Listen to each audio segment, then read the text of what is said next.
Atenção! Começa agora uma teleaula de História do Ensino Fundamental. Você vai assistir a teleaula de número 20. Bons estudos!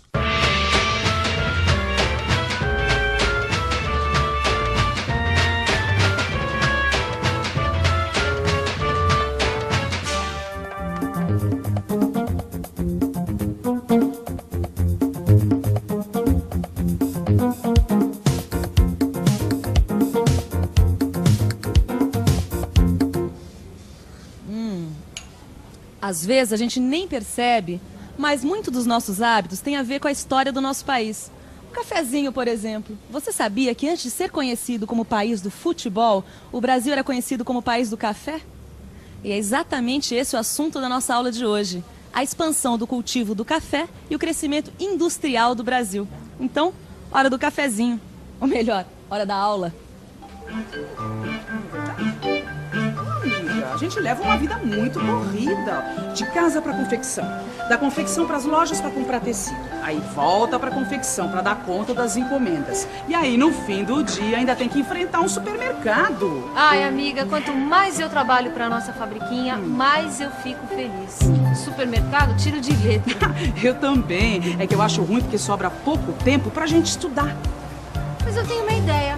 A gente pode estudar história enquanto faz as compras. Grande ideia.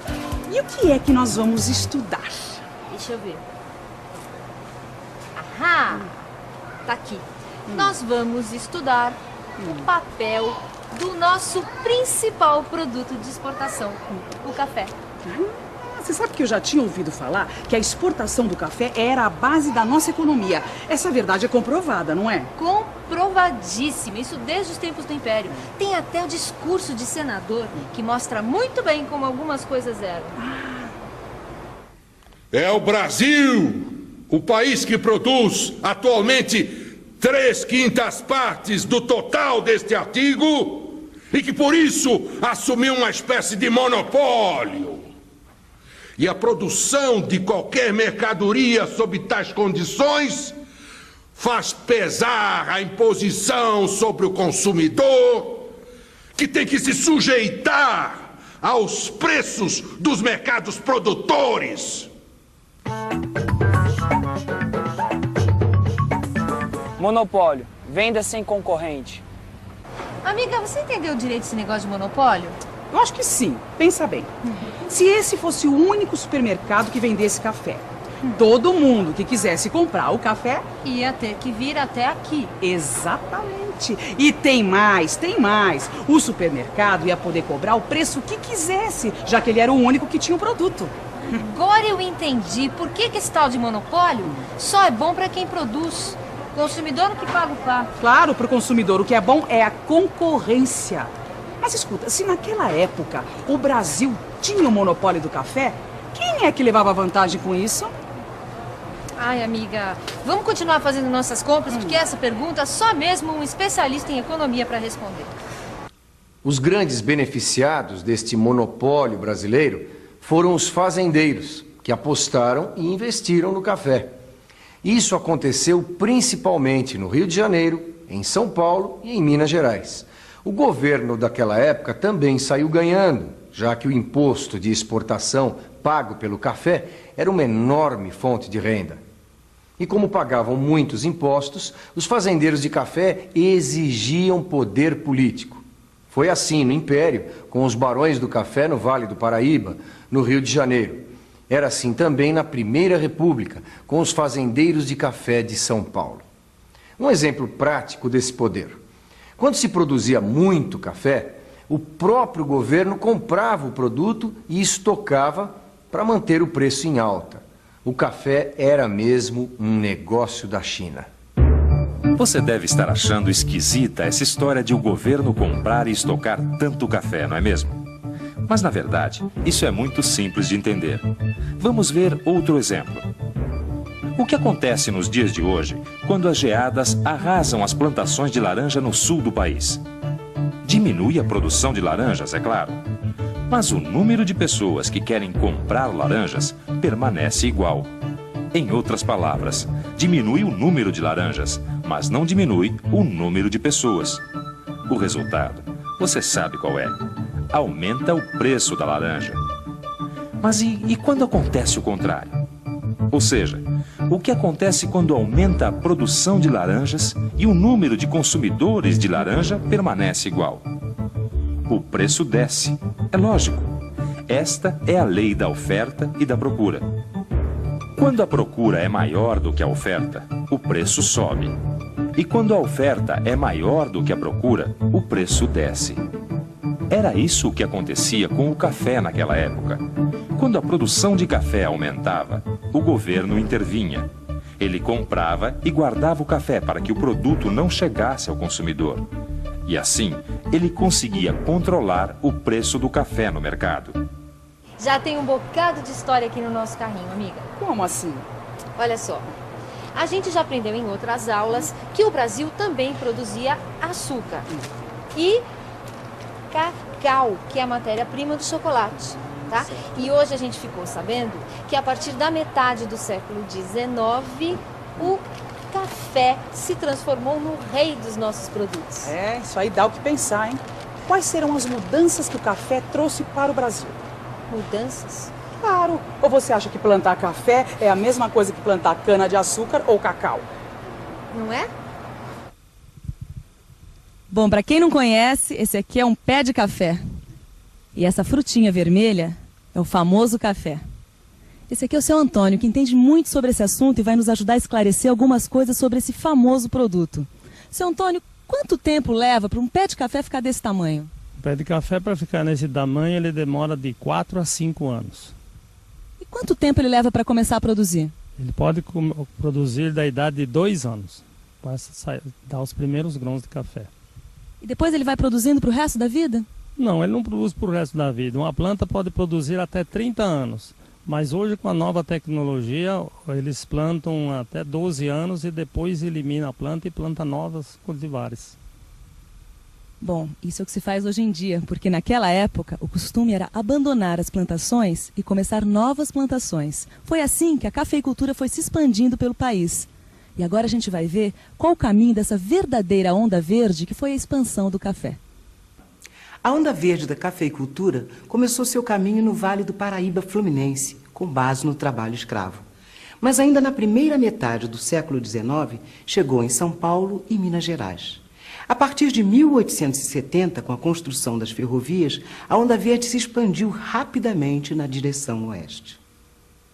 São Paulo e Minas Gerais passaram a ser os principais produtores de café do país. Foi uma época de grande crescimento nessas regiões. Sabe, amiga, tem uma coisa nessa história que está me deixando intrigada. Fala! Ora, para tocar uma fazenda de café, precisa de muita gente para cuidar da plantação, para fazer a colheita, etc, etc.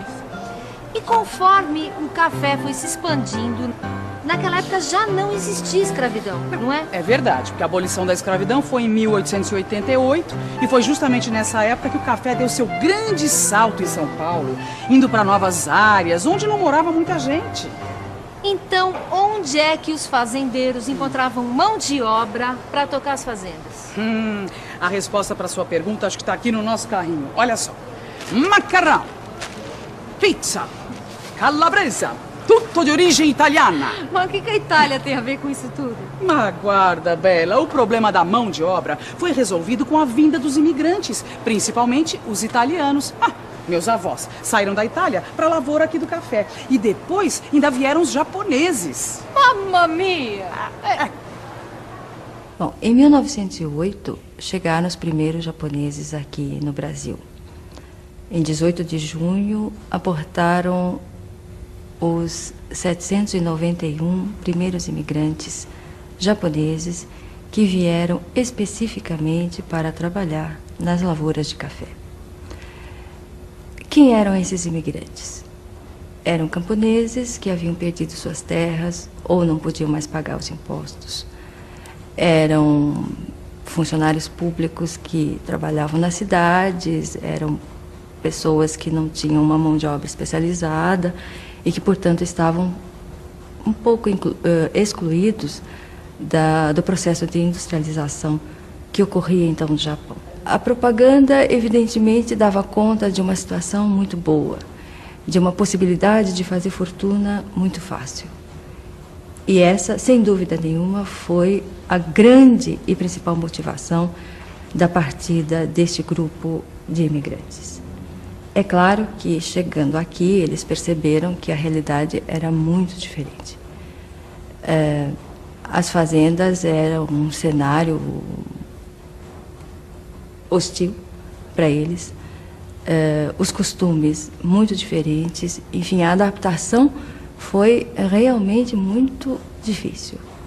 Na verdade, quando eu tomo um cafezinho, não é sempre, evidentemente, que eu penso nas dificuldades que eles sofreram e tudo, mas é bom saber que este produto tem uma história tão grande e envolve os meus antepassados. Isso é muito bonito. A gente podia comprar polvilho, um queijo meia cura, fazer pão de queijo para tomar com cafezinho. Ótima ideia, amiga.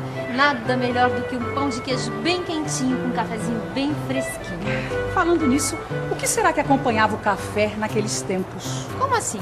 Ah, querida, é lógico que a cafeicultura gerava muita riqueza, mas ninguém vive só de café.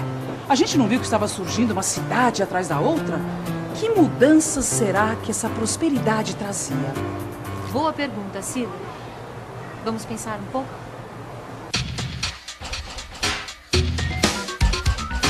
Vamos pensar um pouco. Vamos pensar um pouco. Não é difícil imaginar que a prosperidade daquela época estava ligada principalmente ao café. Mas é como disse nossa amiga, ninguém vive só de café. As cidades começaram a crescer e precisavam de energia elétrica, bondes, sistema de água e esgoto, bancos e, é claro, de comércio. Mas, por outro lado, o Brasil daquela época era rural e produzia basicamente matérias-primas. Se quisesse alguma coisa industrializada, por exemplo, tinha que importar. A não ser que a indústria brasileira começasse a dar conta do recado, ou pelo menos tentar. Com a riqueza gerada pelo café, é bem possível. Será que é isso mesmo? Se você tivesse dinheiro sobrando, onde investiria? No meu apartamento que tem construção. Na bolsa. Viajar, passear bastante. Na vida. No começo do século, os fazendeiros de café tinham muito dinheiro sobrando e a atividade industrial era um excelente negócio, já que nessa época o Brasil importava praticamente de tudo. Então foi com o dinheiro do café que a indústria brasileira deu seu primeiro salto de crescimento. As primeiras grandes indústrias do Brasil produziam principalmente bens de consumo imediato. Por exemplo, as fábricas de tecidos e de cerveja. Algumas delas existem até hoje. Além das grandes indústrias, surgiam cada vez mais pequenas fábricas e manufaturas, especialmente no ramo do vestuário, com as fábricas de chapéu e sapatos. Tá tudo aqui? Tá. Ótimo. Agora, depois de uma aula de história, nada mais gostoso do que um cafezinho bem quentinho com pão de queijo bem fresquinho. Que tal? Na minha casa ou na sua? Pode ser na minha. Eu sei que você também está morrendo de vontade de tomar um cafezinho, mas agora o importante é não esquecer o que a gente aprendeu hoje, tá bom? Fique de olho na revisão. Tchau. Tchau e até a próxima aula. E atenção, se liga aí que é hora da revisão. Muito bem. Nessa aula, nós vimos que, desde o Império e durante a Primeira República, o Brasil tinha praticamente o monopólio mundial do café, que era o nosso principal produto de exportação. Vimos também como São Paulo e Minas Gerais se transformaram nos grandes estados produtores do país. Os imigrantes foram a base da mão de obra para a expansão da cafeicultura no período republicano, principalmente os imigrantes italianos e japoneses em São Paulo. E parte do dinheiro gerado pelo café foi investido na indústria brasileira, que assim deu um salto para frente. A hora do café ainda não chegou. O momento é de estudo e reflexão. Depois de ler e pensar sobre o assunto da aula de hoje, responda a seguinte questão: qual o papel da cafeicultura na economia brasileira da Primeira República? Bom, daqui a pouco você pode tomar seu cafezinho. E até a próxima!